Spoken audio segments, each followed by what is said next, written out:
আমরা যখন জানতে পারি যে আমাদের জননেত্রী বেগম খালেদা জিয়ার অবস্থা খুবই খারাপ, তখন আমরা এখানে আসি।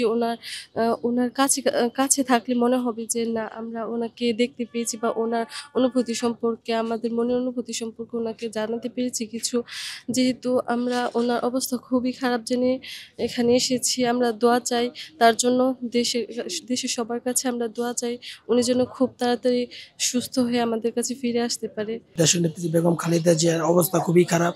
উনি আইসিইউতে আছেন এবং আমি আমার স্ত্রী এখানে চলে আসছি আবেগের কারণে। উনি আমাদের দেশনেত্রী বেগম খালেদা জিয়া আমাদের মা, গণতন্ত্রের মা। ওনার যদি শরীর খারাপ হয় তাহলে আমরা ঘরে কিভাবে বসে থাকি, ঘরে শুয়ে থাকি কিভাবে? এ কারণে আমরা আবেগের কারণে এখানে চলে এসেছি। মেডিকেলের সামনে থাকলে যেন মনে হয় যে উনি এখনো বেঁচে আছেন। উনি সুস্থতা কামনা করার জন্য আমরা এখানে আসছি। আমরা দোয়া করতেছি যেন উনি সুস্থ হয়ে যান।